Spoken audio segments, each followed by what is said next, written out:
Today on the Topic Show, Bud Light Super Bowl calling tweet, but no one is really listening. Vivek on Texas Governor Greg Abbott defending the border goes viral. Ring to stop immediately giving footage to police. Buc-ee's submits paperwork for their first Arizona store. And kids' applesauce pouches that were contaminated by lead turns out to have never been tested properly. All of that and much more on the Topping Show.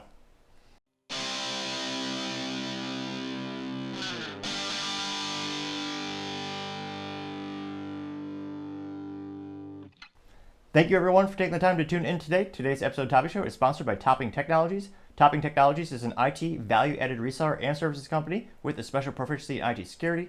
Heck, I see their founder at Lace Toys today. Gotta say he's quite handsome and brilliant. He's me, you see, that's the joke. If you're an IT leader or a business owner, you can reach the team at sales@toppingtechnologies.com. Also trying to get to 4,000 subscribers by the end of January, so click that button. I greatly appreciate it. Now going over to the business problem podcast, you have Ring to stop immediately giving video to the police. Now, a lot of people don't realize one of the downsides of technology is as amazingly, seemingly magical it can sometimes be. There's very few things you actually own. It's more of a lease agreement, similar to smartphones. You're dependent on the company for updates and service and repairs in most cases. Now, Ring, for years, has been just giving away the footage to any police department that asks for it.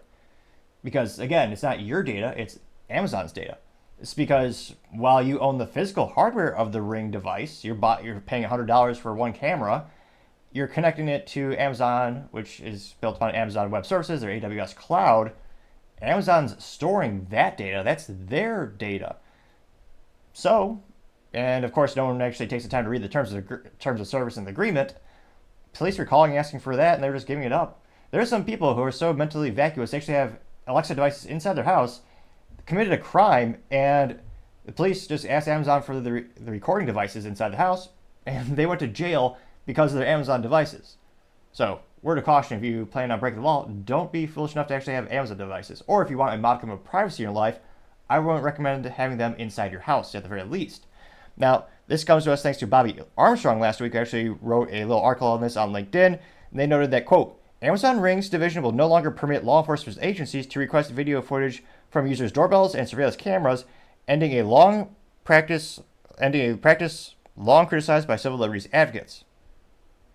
This decision regarding the, quote, request for assistance program was made in a blog post for the Ring Neighbors app. Although the company declined to provide a reason for the move, agencies will now need a warrant to request footage or show evidence of an emergency. Amazon joins Google in limiting law enforcement agencies' access to users. Last month, the Alphabet company said that it was changing the Google Maps location history feature as well. So great for having a little bit of a modicum of privacy. Now they actually have to do a modicum of work and actually, apply for a warrant to get that data.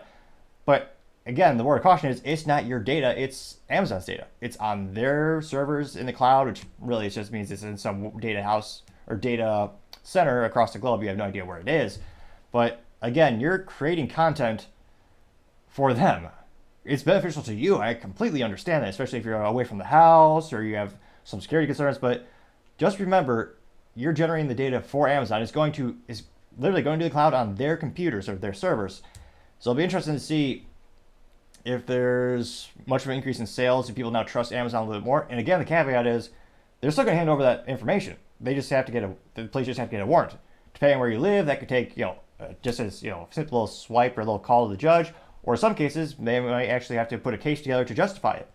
Again, there are a lot of different municipalities in the United States, there's a lot of different entities, many variables that go into it, so it'll be interesting to see how it may or may not affect you at the end of the day, but it'll be interesting. It seems more and more Americans don't care about privacy. Nice to see a couple of these agencies, a couple of these advocacy groups are still around, and they're actually pushing these things to the forefront. Because I honestly don't think most Americans realize that Amazon stores this data, and it's literally legally Amazon's data.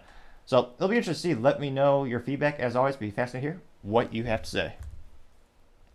Thank you everyone for taking the time to tune in today again. Trying to get to 4,000 subscribers by the end of January. So click that button. I greatly appreciate it. Also, giving me a like or a down or even a comment is a great way to give me some additional feedback, letting me know what I can do better to improve the show. Lastly, don't forget to take the time to tell your family, tell your friends, tell your coworkers, heck, tell your enemies, tell anyone and everyone. Just stay safe, fight the good fight,